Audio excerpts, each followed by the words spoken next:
The initial assault from Cell was extremely harmful. The Namekian then yelling at the android as Piccolo and 17 realizing how much stronger he had become since they had last seen him. You! Get the hell out of here now! I'll make an effort to stop him. He then saw the slim silhouette of this new form of Cell approach. The monstrosity began a dogged pursuit, but Piccolo was able to throw some Hellzone grenades in Cell's direction that managed to slow it down significantly. They didn't hurt all that much, but it was quite obvious that they were causing some level of irritation. After that, he then grew to an enormous size and began to grab at Cell. It was starting to get actually quite spicy. Cell made the decision to then teach Piccolo a lesson that he wouldn't forget, by beginning to impale Piccolo by the neck with his tail, slowly draining his energy. Even though Cell was significantly smaller than Piccolo at this point, it would still have the same kind of result. But then, the Bugman continued to fire at the Namekian anyway, constantly wherever he could actually get his hand, and despite the Namekian's attempts to try and swat him away. Oh, what could possibly be the problem? I was under the impression that you wanted to keep me here. The situation appeared to be quite hopeless until then. Shin Kikoho! What?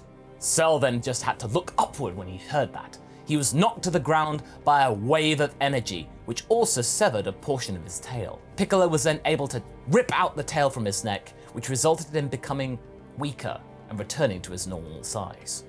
Tenshinhan and Goku came to his aid, drained, collapsed on the floor.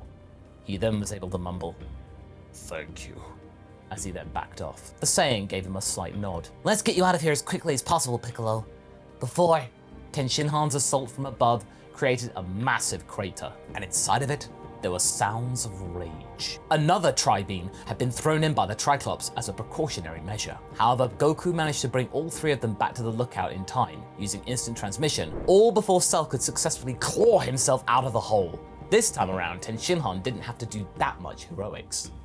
Bansuri approached Piccolo with a concerned expression on his face, and was quite nervous and waddling toward him. So, he absorbed one of the androids, but I managed to cease hostilities between us and the remaining ones.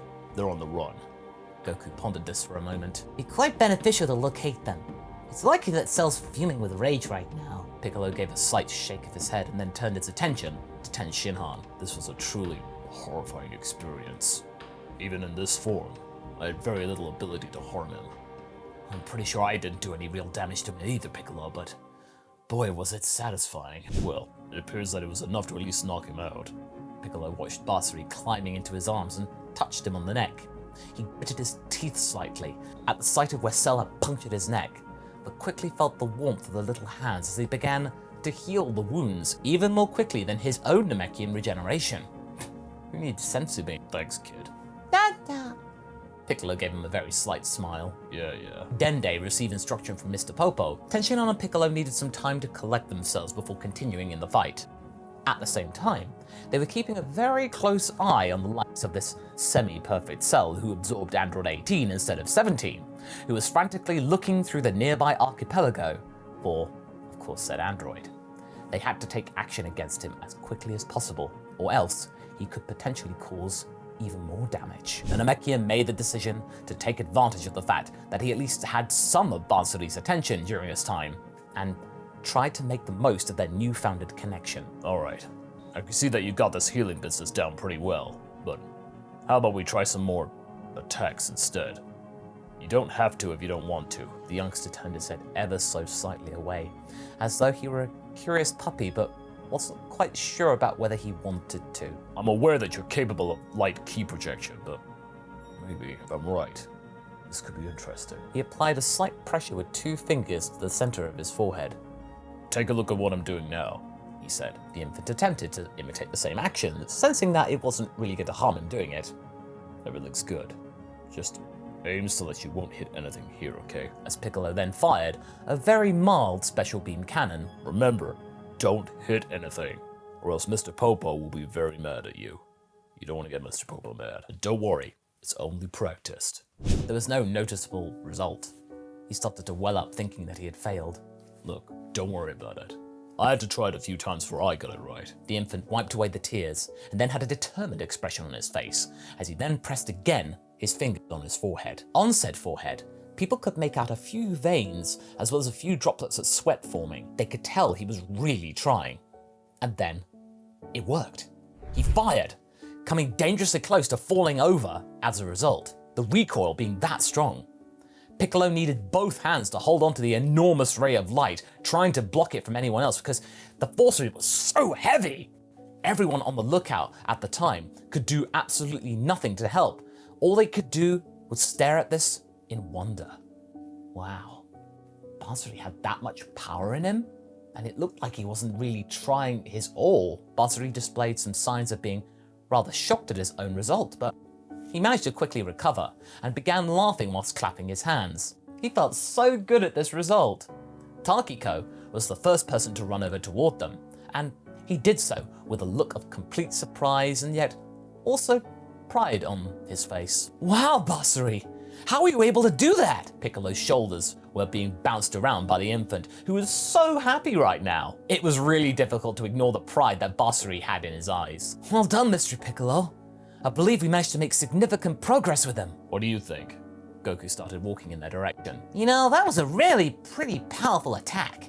As in, absolutely insanely powerful. No, we have no intention of putting him in the battle with Cell. Oh, no, of course not. However, for the sake of the future, it is quite helpful to be aware that we should really be training him more. Who knows? Perhaps that will assist him with his, future self. Gohan let out a sigh. Yep. Yeah, it is. What? He's just a baby. I don't want to overwork him. I've managed to make this much progress already. I don't want to risk anything. Takiko joined the conversation. He was still somewhat irritated with Goku, who nearly name-dropped him, and so he was trying not to look at him. Yes, that's true, but we've been here way longer than we should have been, he said. Piccolo got to his feet and walked over to the newest trainee of the Guardians. Hey, Dende, have you ever heard of the problem that occurs when a baby of Namekian origin, refuses to grow? The youngest member of the Dragon Clan closed and opened his eyes a few times. Refuse to grow? Yeah. He's been this way for a good number of Earth years, said Takiko. Well, I don't think so. It's possible that he's about the same age as me now, if not older. Unless? I don't know. You'd have to ask Elder Mori about this one. I've only heard about this from a legend. However, there were times when Guru, during the drought, was able to hide his eggs, and maybe this might have been some kind of survival function. Piccolo then stood. Right, Vegeta and Trunks ought to be emerging from the chamber at any moment, right? Would it be possible for you to provide Bansuri a meal lift to Namek? Yeah, sure, I don't see why not. Takiko maintained close vigilance over Piccolo. The question on his lips was, do we really have time for this? Listen, right now, I'm not going to be of much use. But if we figure out what Bansuri's secret is, there's a chance that he'll be able to provide even more assistance. Bansuri appeared befuddled, but he was still holding Piccolo's pauldron. Alright, I guess that wraps it up. They suddenly appeared inside the Namekian village. Goku! Are you already back? Is Dende not to your liking? Oh, don't worry about that, Elder. Dende's doing great. It's not about him anyway. Do y'all remember Piccolo? He's got something he'd like to discuss with y'all. I'll be back to get him as soon as Gohan and I are free of the chamber. Deal? So, roughly speaking, he'll be back in one day. You see, little one? This is the planet we all call home. When Mori saw Bansuri closely, he was taken aback. Piccolo! Is this your offspring? Allow me to fill you in on the details.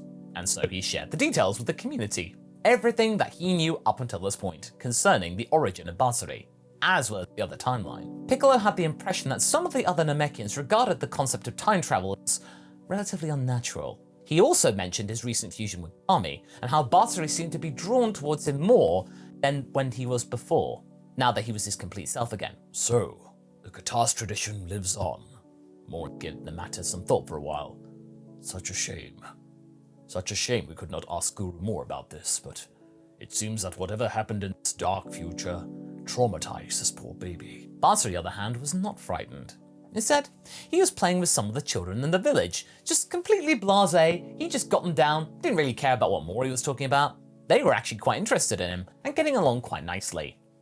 Piccolo then entertained the notion that perhaps this was maybe the best location for Bansuri during this time, on the off chance that things on Earth turned out badly. The androids aren't going to be getting to Namek, but he wouldn't leave him here without getting Takiko's permission first. Also, It looks like he possesses abilities that stem from both clans. Is that even possible? The furrows on Mori's forehead deepened. It would appear that a very long time ago, before the Great Drought of course, we were not divided by such things as clans. Rather, more requirements needed to survive that caused us to split those abilities in order to better ensure that we would live on as a people. It's possible that this tiny, miraculous baby has turned out to be just like the ancient Namekians. I'd like to help him overcome this. It's possible that we could try and establish a mental link to try and figure out what's wrong. A mental link? A time-honored custom, Piccolo, that gives us the opportunity to discuss our ideas and feelings without using our mouths. It's possible that if you do this, you might be able to figure out what's causing his anxiety without him having to speak. Piccolo nodded. All right, let's do this. They were led into a small hut that smelled strongly of incense at this point. Because it was on a little bit of the dark side, Bansuri experienced a moderate amount of fear going into this very, very seedy chamber. It's okay, young one, I'm here. There's no reason for you to be scared. The Namekians created a sort of dye by combining various indigenous plants from the planet to produce it, and then they used it to draw lines on both of their foreheads. Next, Mori presented them with a fruit that resembled an orange cut in half, revealing one of the halves to be significantly larger than the other. What the heck is that? Piccolo examined the piece of fruit suspiciously. This is the fruit of the Ajisa tree, Piccolo. They are the representation of the pride of our people. We consume it and then focus on each other's eyes, and it provides us with great insight. Bansuri was hesitant at this, but after seeing his dad consume the fruit, he gained some courage and self-assurance to try it himself. The incense dispersed into a cloudy mist that permeated the entire space. In a short time, the only part of their bodies that could be distinguished from the fog were, well, their eyes. After that, Piccolo was aware of hearing two voices in his head. Both of them were recognizable, especially one of them because it was his own voice. However, the other one was the more mature of the two. It belonged to Kami, and they were having a disagreement. Piccolo then realized that the little guy didn't place much value in words, obviously because he didn't talk. It was an overarching feeling, you see, the chasm that separated them both. Then he experienced a severe ache in his chest, and it was as if he could almost see himself dying. Android 17 inflicted a fatal wound upon him. Then, as he recalled what had happened with his own father, he spat out an egg. However, a portion of the essence of Kami had also been transferred to the egg. Despite the fact that Kami was not attached to him, he was able to leave a part of his legacy anyway. Now Piccolo had come to realize something. That disagreement between them, this rift, had been following the young man around his whole life. His very nature was fraught with contradictions. He was looking for solace that maybe could be found in calm people like Gohan, and even greater solace in the presence of someone who had succeeded in mending this rift. This was the key thing to Bansuri's happiness. Piccolo had the impression that he was drifting through his thoughts around Bansuri. They were present, bringing intricate ideas to mind, and a keen awareness of the circumstances with them, every one of their names, full understanding. However, the baby form served as a defense mechanism for him against his own internal conflict. Before that could be resolved, there'd be no growing taking place. It's okay. I'm here. There's no need for you to feel afraid anymore. Silence. In this version of events, they were able to find peace. If they had more time, I have no doubt that they would have also done the same thing. Then even more silence. It is not your fault, and you're not being held a hostage in their struggle. You are your own person. More silence. Dad? It was the first time that Batsuri's voice played back in his head. And that's where we're going to be leaving things for right now.